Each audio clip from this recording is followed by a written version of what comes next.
Иду, смотрю, мешок лежит. По всей видимости, с хворостом. Люди уже готовятся. Да, там кто-то в кустах шарудит. Думают, наверное, что я уже претендую на хворост. Люди готовятся к зиме. Вот так вот собирают в мешки хворост. И будут, по всей видимости, топить зимой печки, буржуйки. Дай бог, чтобы этого не пришлось.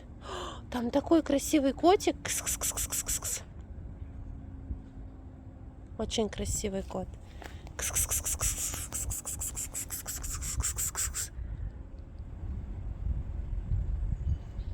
Иди сюда, кисулька. Иди сюда.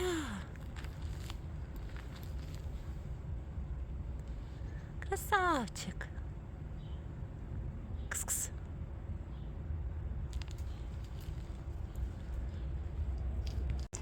Доброго всем дня! Сегодня у нас 26 сентября 2023 года. Харьков. Я продолжаю свой видеодневник. Прекрасная погода, лето продолжается. Несмотря на то, что уже дело подходит к октябрю месяцу, нужно наслаждаться теплыми денечками, насколько это возможно, насколько нам позволяет природа.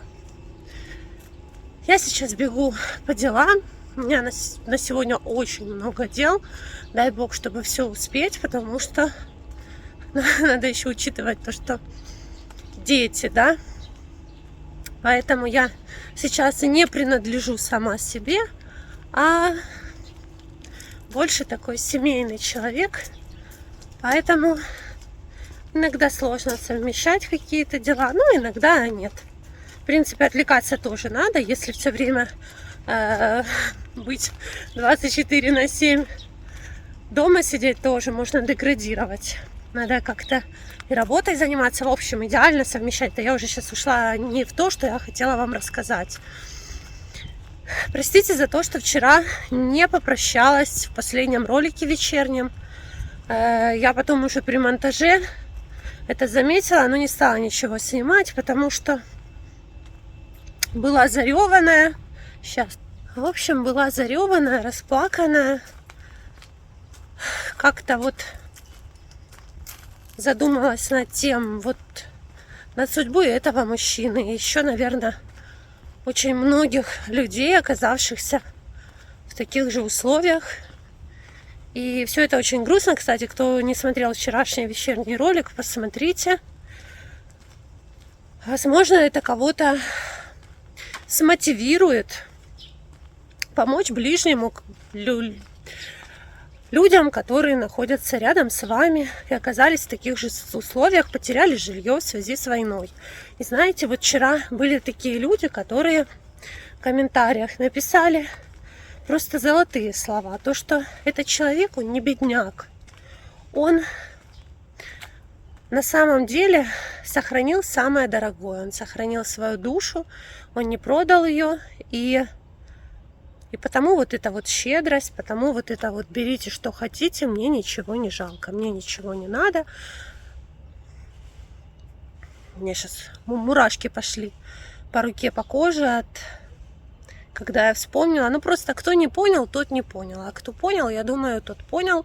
Еще были вопросы, почему вы решили, что он потерял жилье в связи с войной. Ну, ребят, это как-то видно. Я вот до 2022 года ни разу не видела, чтобы по понедельникам кто-то вот так вот. И причем уже когда-то мы приезжали на барахолку, и он уже там был, этот мужчина. Я как-то не придала этому значения. Тоже как-то это было поздно, по-моему, в 5 вечера. И он там был. И, в общем, у меня такое впечатление, что он там живет. Я думаю, я не ошибаюсь. Поэтому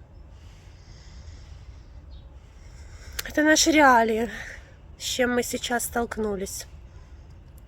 Поэтому я призываю всех по возможности помогать тем людям, которых вы видите вокруг себя, потому что очень легко просто закрыться и не видеть происходящего. А вот если поднять голову вверх, то можно увидеть, в принципе, много чего, да? Много чего мне очень хочется сказать, но не все я могу сказать, то, что сейчас бы мне хотелось. то, что у меня на душе. Еще были, кстати, по поводу приехали на барахолку. Были такие комментарии вчера. Я немного удивилась даже. Люди писали: а вы купили машину, поздравляем. А когда вы собирались нам сообщить, что вы купили машину? Ребят, у нас нет машины. Машину, которую вы видели на видео. Мы, кстати, в основном ходим пешком. Иногда едем на трамвае. Вот даже с барахолки иногда мы едем на трамвае, если сильно устаем. Машину, которую вы видели в видео, это машина Валина. Причем она старенькая. Она ее покупала лет 15 назад. Бывает такое, что и заправить машину не за что. Поэтому никто не ездит вот так вот, как вы думаете. У нас машины вообще нет. У нас машина была года 4 назад. И все, больше нет. Нам машина не нужна. Ну, во-первых, я вам скажу, я люблю ходить пешком. Во-вторых, сейчас, учитывая то, что происходит, учитывая то, как вообще сейчас все с работой и вообще с жизнью, с обстановкой, я не знаю таких людей, кто сейчас может купить машину. Сейчас купить машину просто попросту не за что. Сейчас совершенно другие заботы. Тут хоть бы выжить вообще. Поэтому я не знаю, ребят, мне кажется, ну, я, конечно, понимаю, что есть люди просто злорадные, им лишь бы что-то написать, но а так, кто внимательно смотрел мои ролики, уже, наверное, все прекрасно, все понял. За машину я, честно говоря, даже не думала, что возникнут такие странные комментарии. Вот так вот. Так вот сейчас происходит. И вчера, я говорю, я так разревелась. После вот снимала вам этот ролик. Это как раз все было на живых эмоциях. И когда этот мужчина, вот я прям сидела, ехала в машине, вам рассказывала, что вот он сказал: берите.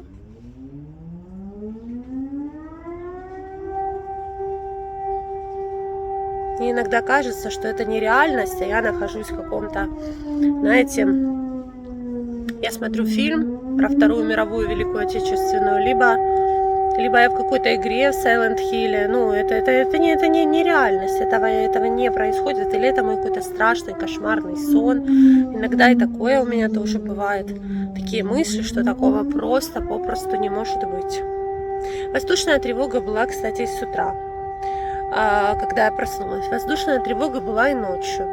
Ну вот так вот как-то сегодня происходит. В общем, человек, который вчера, кто не знает, посмотрите, еще расскажу вчерашнее видео.